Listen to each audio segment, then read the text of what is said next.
നമസ്കാരം. ചാനൽ 91 8 മണി വാർത്തകളിലേക്ക് സ്വാഗതം. ഇന്നത്തെ വാർത്തകൾ. അധ്യക്ഷൻ മാത്രം മാധ്യമങ്ങളെ കാണുന്ന രീതി ഉണ്ടാകില്ല, പാർട്ടിയിൽ എല്ലാവരെയും പരിഗണിക്കും Rajeev Chandrasekhar.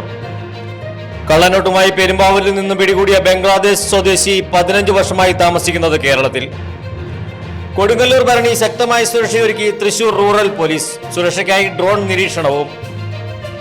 Mulanthuruthy community health centre dialysis unit കെട്ടിട നിർമ്മാണത്തിന് ഫണ്ട് അനുവദിച്ചു. ആരോഗ്യമേഖലയ്ക്കും ഭവന നിർമ്മാണത്തിനും മുൻഗണന നൽകി തൃപ്പൂണിത്തുറ നഗരസഭയുടെ ബഡ്ജറ്റ്.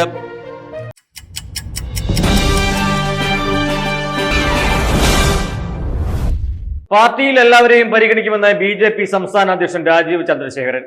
ആരെയും തഴയില്ലെന്നും അദ്ദേഹം വാഗ്ദാനം ചെയ്തു. മാധ്യമ നയത്തിലും മാറ്റം വരുത്തുമെന്ന് രാജീവ് ചന്ദ്രശേഖർ പറഞ്ഞു. കോർപ്പറേറ്റ് കമ്മിറ്റിയിലാണ് രാജീവ് നയം വ്യക്തമാക്കിയത്. പാർട്ടിയുടെ നയം പറയാൻ നേതാക്കളെ ചുമതലപ്പെടുത്തും. അധ്യക്ഷൻ മാത്രം മാധ്യമങ്ങളെ കാണുന്ന രീതി ഉണ്ടാകില്ലെന്നും അദ്ദേഹം പറഞ്ഞു. തദ്ദേശ തെരഞ്ഞെടുപ്പിന് ഒരുങ്ങുവാനും രാജീവ് ചന്ദ്രശേഖരൻ നിർദ്ദേശം നൽകിയിട്ടുണ്ട്. ഏപ്രിൽ 15-നകം പുനഃസംഘടന പൂർത്തിയാക്കുമെന്നും രാജീവ് വ്യക്തമാക്കി. കള്ളനോട്ടുമായി പെരുമ്പാവൂരിൽ നിന്നും പിടികൂടിയ ബംഗ്ലാദേശ് സ്വദേശി 15 വർഷമായി താമസിക്കുന്നത് കേരളത്തിൽ. അലൈപൂർ സ്വദേശി സലീം മണ്ഡലിനെ കുറിച്ചുള്ള വിവരങ്ങളാണ് പുറത്തുവന്നത്. റൂറൽ പോലീസ് മേധാവി ഡോക്ടർ വൈഭവ് സക്സയുടെ നേതൃത്വത്തിൽ നടത്തിയ ചോദ്യം ചെയ്യലിലാണ് പ്രതി ഇക്കാര്യങ്ങൾ സംബന്ധിച്ചത്. 18 വർഷം മുമ്പാണ് ഇന്ത്യയിലെത്തിയത്. കേരളത്തിൽ നിന്ന് മോഷ്ടിക്കുന്ന മൊബൈൽ ഫോണുകളും ലാപ്ടോപ്പുകളും ബംഗ്ലാദേശിലെത്തിക്കും. ഇത് വിറ്റുകിട്ടുന്ന പണം കള്ളനോട്ടായി കേരളത്തിലെത്തിക്കും. 50ഓളം ഫോണുകളാണ് ഓരോ തവണയും ഇയാൾ ബംഗ്ലാദേശിലേക്ക് കടത്തിയിരുന്നത്. 2000 രൂപ വില വരുന്ന ഫോണിന് 40,000 രൂപയുടെ കള്ളനോട്ടാണ് ഇയാൾ നൽകിയിരുന്നത്. ഇയാൾക്ക് പ്രാദേശിക സഹായം ലഭിച്ചിരുന്നുവെന്നും പോലീസ് അന്വേഷണത്തിൽ കണ്ടെത്തി. സഹായം നൽകിയ ആളുകളെ കേന്ദ്രീകരിച്ചും അന്വേഷണം നടക്കുന്നുണ്ട്. ട്രെയിൻ യാത്രക്കാരന് മൊബൈൽ ഫോൺ മോഷ്ടിച്ച കേസിൽ കഴിഞ്ഞ 23-നാണ് സലീം മണ്ഡൽ പെരുമ്പാവൂരിൽ നിന്നും പിടിയിലായത്. കസ്റ്റഡിയിലെടുക്കുമ്പോൾ 13,500 വ്യാജ നോട്ടുകൾ ഇയാളിൽ നിന്നും കണ്ടെടുത്തിരുന്നു.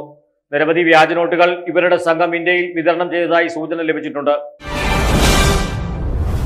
കൊടുങ്ങല്ലൂർ ശ്രീ കുരുമ്പ ഭഗവതി ക്ഷേത്രത്തിലെ 2025 വർഷത്തെ മീനഭരണിയോടനുബന്ധിച്ച് ക്രമസമാധാന പാലനത്തിനായി 1200ഓളം പോലീസ് ഉദ്യോഗസ്ഥരെ നിയോഗിച്ചുകൊണ്ട് തൃശൂർ റൂറൽ പോലീസ് കർശന സുരക്ഷയൊരുക്കുന്നു. ഇതിനായി കൊടുങ്ങല്ലൂർ ക്ഷേത്രത്തെയും നഗരത്തെയും സോണുകളായി തിരിച്ച് ഓരോ സോണിനും ഡിവൈഎസ്പി റാങ്കിലുള്ള ഉദ്യോഗസ്ഥരെ നിയോഗിച്ച് അവരുടെ മേൽനോട്ടത്തോടെ ശക്തവും പഴുതടച്ചതുമായ സുരക്ഷാ സംവിധാനങ്ങളാണ് ഇത്തവണ തൃശൂർ റൂറൽ പോലീസ് മേധാവിയുടെ നേതൃത്വത്തിൽ ഒരുക്കിയിരിക്കുന്നത്. കൊടുങ്ങല്ലൂർ പരിസരം മുഴുവൻ അസാധാരണമായ തിരക്കനുഭവപ്പെടുന്ന ആചാരപരമായ ചടങ്ങുകളാണ് മീനഭരണിയോടനുബന്ധിച്ച് നടന്നു വരുന്നത്. അതുകൊണ്ട് തന്നെ ഭക്തിയോടെ ചടങ്ങിനായി വിവിധ ജില്ലകളിൽ നിന്നും എത്തുന്ന ഭക്തർക്ക് ബുദ്ധിമുട്ടുകൾ നേരിടാത്ത വിധത്തിൽ ആചാരപരമായ ചടങ്ങുകളിൽ പങ്കുകൊള്ളുന്നതിനും ദർശന സൗകര്യങ്ങൾ ഏർപ്പെടുത്തുന്നതിനും തൃശൂർ റൂറൽ പോലീസ് ജാഗരൂകരാണ്. മാലമോഷണം, പോക്കറ്റടി, മറ്റ് സാമൂഹ്യ വിരുദ്ധ പ്രവൃത്തികൾ എന്നിവ തടയുന്നതിന് ക്ഷേത്ര പരിസരമാകെ ഡ്രോൺ ഉൾപ്പെടെയുള്ള നിരീക്ഷണ സംവിധാനമാണ് ഒരുക്കിയിരിക്കുന്നത്. പിറവം നിയോജക മണ്ഡലത്തിലെ മുളന്തുരുത്തി കമ്മ്യൂണിറ്റി ഹെൽത്ത് സെന്ററിന് ഡയാലിസിസ് യൂണിറ്റ് കെട്ടിടം നിർമ്മിക്കുന്നതിനായി ഭാരത് പെട്രോളിയം കോർപ്പറേഷൻ ലിമിറ്റഡിൽ നിന്നും 50 ലക്ഷം രൂപ അനുവദിച്ചതായി അനൂപ് ജേക്കബ് MLA അറിയിച്ചു. രോഗികൾക്ക് മെച്ചപ്പെട്ട ചികിത്സാ സൗകര്യം ലഭ്യമാക്കുന്നതിനായി മുളന്തുരുത്തി ബ്ലോക്ക് പഞ്ചായത്ത് പ്രസിഡന്റ് ഷാജി മാധവൻ നൽകിയ നിവേദനത്തിന്റെ അടിസ്ഥാനത്തിലാണ് കോർപ്പറേഷന് MLA കത്ത് നൽകിയത്. ഇതിനെ തുടർന്നാണ് ഭാരത് പെട്രോളിയം കോർപ്പറേഷൻ ലിമിറ്റഡിന്റെ CSR ഫണ്ടിൽ നിന്നും തുക അനുവദിച്ചത്. ഡയാലിസിസ് യൂണിറ്റിനായുള്ള തുക ബ്ലോക്ക് പഞ്ചായത്ത് CSR ഫണ്ടിൽ നിന്നും ലഭ്യമാക്കും. ഡയാലിസിസ് യൂണിറ്റിന്റെ നിർമ്മാണം പൂർത്തിയായി പ്രവർത്തനം ആരംഭിക്കുന്നതോടെ മെച്ചപ്പെട്ട ചികിത്സാ സൗകര്യം ഏർപ്പെടുത്താൻ കഴിയുമെന്ന് MLA അറിയിച്ചു. മുളന്തുരുത്തി, കീച്ചേരി എന്നീ കമ്മ്യൂണിറ്റി ഹെൽത്ത് സെന്ററുകളിൽ പുതിയ തസ്തികകൾ അനുവദിക്കണമെന്നാവശ്യപ്പെട്ട് ധനകാര്യ വകുപ്പ് മന്ത്രിക്കും ആരോഗ്യ വകുപ്പ് മന്ത്രിക്കും അനൂപ് ജേക്കബ് MLA കത്ത് നൽകിയതായും അറിയിച്ചു. ആരോഗ്യമേഖലയ്ക്കും ഭവന നിർമ്മാണത്തിനും മുൻഗണന നൽകി തൃപ്പൂണിത്തുറ നഗരസഭയുടെ 2025-26 വർഷത്തെ ബജറ്റ് 99,06,29,260 രൂപ വരവും 91,44,19,404 രൂപ ചെലവും പ്രതീക്ഷിക്കുന്ന ബഡ്ജറ്റ് നഗരസഭാ ചെയർമാൻ KK പ്രദീപ് കുമാറാണ് കൗൺസിൽ യോഗത്തിൽ അവതരിപ്പിച്ചത്. 4 കോടിയിലധികം രൂപയാണ് താലൂക്ക് ആശുപത്രിയിലെ ചികിത്സാ സൗകര്യങ്ങൾ വർദ്ധിപ്പിക്കുന്നതിനായി മാറ്റിവെച്ചത്. മാലിന്യ നിർമ്മാർജ്ജനത്തിനായി വലിയ തുക വകയിരുത്തിയിട്ടുണ്ട്.